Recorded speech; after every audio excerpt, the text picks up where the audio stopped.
Pour le numéro 7, on nous demande donc de calculer le volume total. C'est des points flottants, donc ça va être des valeurs qui sont brunes, donc avec deux chiffres significatifs, qui est utilisé par un nombre prédéfini défini de cylindres.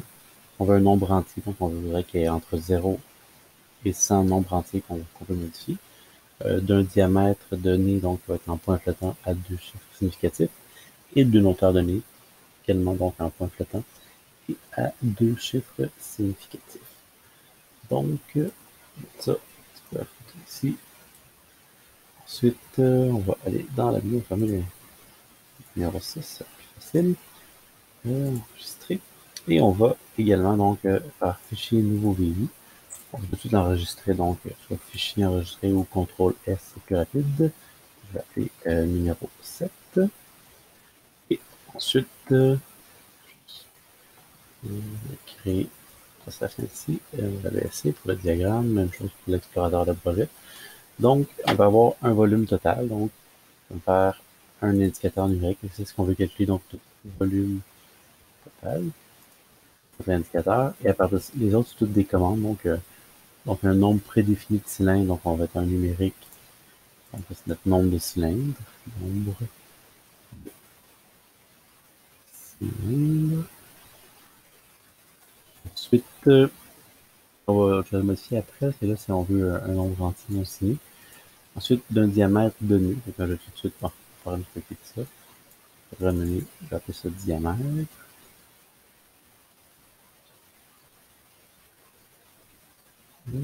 Et ensuite, on a la hauteur pour le prochain, et donc hauteur. Je vais mettre des centimètres, mais peu importe, on va avoir une valeur, on va dire que c'est des centimètres ou des mètres, peu importe. C'est que c'est des mètres, c'est pas super compliqué. Donc, calculer le volume total, on va avoir une valeur en points flottants, deux chiffres significatifs. Et donc, point flottant, ce qu'on veut, c'est qu'on puisse mettre des virgules, par exemple, que la valeur finale, puisqu'il peut être calculé, ça va être environ 1,5. Moi, sur mon ordinateur, c'est des points, mon séparateur décimal. Typiquement, si vous utilisez les ordinateurs du cégep, c'est des virgules. Donc, ici, on a le volume, une valeur. On va la recalculer tantôt. Et là, si je rentre des valeurs, vous voyez, je peux mettre un paquet de chiffres la virgule. Techniquement, sur l'indicateur, là, je ne devrais pas vouloir rentrer de valeur ici. Nous, ce qu'on veut, c'est que sur un plein point flottant, c'est déjà le cas parce que si on voit la représentation, je vais ici en valeur double, donc c'est les points flottants. Et si je vais dans les propriétés, je pourrais changer donc le nombre de chiffres significatifs. Donc, je pourrais aller modifier donc le format d'affichage et je pourrais dire, ben, je suis à 6 chiffres significatifs. Et vous voyez que si je rajouter d'autres nombres, d'autres chiffres, ici, ben, ils apparaîtront pas. Ils sont à 6 chiffres significatifs. Donc, on a 1, 5, 4, 5, 4, 5. Donc, j'ai bien 6 chiffres significatifs. Je retourne dans les propriétés. Et si je vais dans le format d'affichage, je pourrais baisser ça à 2 chiffres significatifs. Ce que je fais à l'instant. Donc, je vais baisser ça à 2 chiffres significatifs. Double précision. Donc, chiffre significatif, faire OK. Là, je pourrais faire la même chose pour les autres choses aussi. Donc, pour le diamètre, on nous demandait aussi point flottant, deux chiffres significatifs. Donc, on pourrait tout de suite aller faire ça. Je vais même rentrer des valeurs pour être sûr que ce soit deux chiffres significatifs. Même chose pour la hauteur, 1.55. Je vais aller faire un clic droit à la représentation par défaut chez Xdoom. Et si j'ai les propriétés, j'aurais pu être dans le format d'affichage, ça move propriété dans le format d'affichage directement. Ou si je passe par propriété, c'est juste que j'ai trouvé le format d'affichage ici. Donc, ça revient au même. On peut baisser donc à deux chiffres significatifs. Même chose ici, format d'affichage, deux chiffres significatifs. OK. Après, on peut changer la valeur, on peut écrire 1.6. Juste que on peut rentrer plus de valeurs, mais on va juste, donc on va avoir pu être entré ou à l'extérieur, on va retomber à deux chiffres significatifs. On va comme arrondir à la valeur. Je vais juste mettre 1.6 comme ça. Et ensuite, pour le nombre de cylindres, on me disait que c'était un entier non signé de 0 à 100 maximum. Donc, entier non signé. Je vais faire un clic droit. On va aller voir la représentation. Ici, je vais mettre aussi l'aide contextuelle. Là. Je vais prendre mon CTRL H.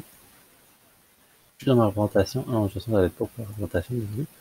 Donc, si je vais dans la représentation, juste ici, donc je suis à double par défaut. Si je veux avoir des valeurs entières, là, c'est toute la section qui est ici. Alors, les i, c'est pour integer, donc en anglais, ça veut dire entier en français. Et u, c'est pour unsigned integer. Donc, unsigned, c'est non signé. Fait que nous, on veut que ce soit non signé. Alors là, on a le choix, donc, de prendre quelque chose qui prend 8 bits, donc un octet, 16 bits qui représente 2 octets, parce qu'un octet, c'est 8 bits, 32 bits qui représentent 4 octets, ou U64 qui représente 8 octets. Nous, on a besoin d'avoir des valeurs entre 0 et 100. Fait que U8, c'est parfait, parce que ça peut donner des valeurs entre 0 et 255, donc c'est pas besoin de prendre du U16. On aurait pu prendre U16 si on voulait, ou U32, c'est pas grave, mais comme on sait qu'on dépassera pas 255, on prend le U8, comme ça. Et maintenant, si je fais CTRL E, vous allez voir, donc, je vais faire un CTRL P, vous allez voir ici, le nombre de cylindres il est passé en bleu, puis on voit que c'est du U8. Donc là, on ne pourra pas écrire de virgule. Si j'essaie d'écrire 3, quelque chose, je ne peux même pas rentrer de point ou de virgule là-dedans. Ah, il laisse faire, et il l'enlève tout de suite automatiquement là. Bref, même si je mets le point, 3.5, on me l'enlève, on me donne un entier ici. Et là, on voudrait pas pouvoir mettre une valeur plus grande que 100. Par exemple, si je mets 101, il faudrait qu'il se passe quelque chose. Donc là, on peut aller dans la petite entrée de données. Et ici, on peut y cocher donc les limites par défaut. Donc, ce que j'ai fait ici, je vais le refaire. Soit on peut passer directement dans entrée de données, ou on peut aller à propriété, puis retrouver le entrée de données. Donc, les limites par défaut, c'est 0 à 255, et c'est des valeurs entières. Je pourrais juste décocher ça, dire, ben, moi, le maximum que je veux, c'est 100. Et l'incrément, ben, c'est 1, typiquement, donc on peut le laisser à 1. Et, mais on pourrait le laisser à 0 aussi. Et c'est quoi la réponse aux valeurs organes? Ben, on pourrait contraindre. Mais dans ce cas-là, c'est pas vraiment nécessaire parce que on peut pas rentrer de valeurs négatives ici. C'est impossible. On pourrait quand même faire contraindre. Maximum 100 aussi. Si c'est plus haut que ça, on pourrait le contraindre.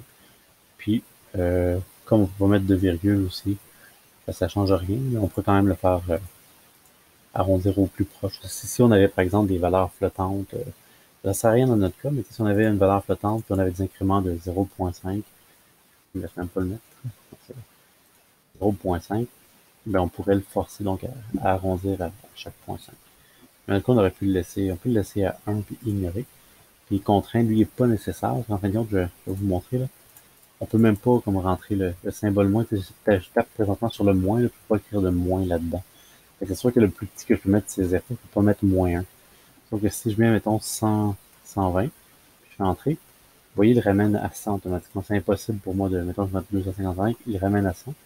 Parce que dans la représentation, dans l'entrée de données, je lui dis quand le maximum c'est 100, puis si on va hors de la gamme, on le contraint.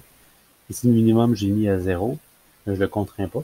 Par exemple, j'aurais pu mettre minimum à 10 pour montrer. Si je vais tester, essayer de mettre 5, ben là, il va me ramener à 10. Fait que si j'essaie de mettre 5 ici, comme le minimum est à 10, il me ramène à 10. Là, nous, pour le problème, on a mis que c'était à 0, faut que je remette ça à 0. Puis que je mette contraindre ou ignorer, ça va faire ça va se comporter de la même façon. Parce que c'est impossible pour moi d'écrire moins 1, on peut pas taper le symbole négatif à l'intérieur d'une commande numérique dont la représentation est un nombre non signé, finalement, là, du U pour le unsigned. Donc, le reste, c'est assez facile. On va juste calculer notre volume. On a tout arrangé ça comme il faut. Donc, pour calculer, donc, on va commencer d'abord par calculer l'aire du cercle qu'on va multiplier par la hauteur. Donc, pour calculer notre aire du cercle, on va simplement donc diviser notre diamètre par 2. Ouais, on obtient notre rayon en divisant le diamètre par 2. Ensuite, je vais diviser notre rayon au carré. Maintenant, au carré, qu'on multiplie par la constante pi, pour aller la chercher ici dans le numérique pi, où on aurait pu faire du placement rapide, écrire pi, tout de suite, aller chercher ça.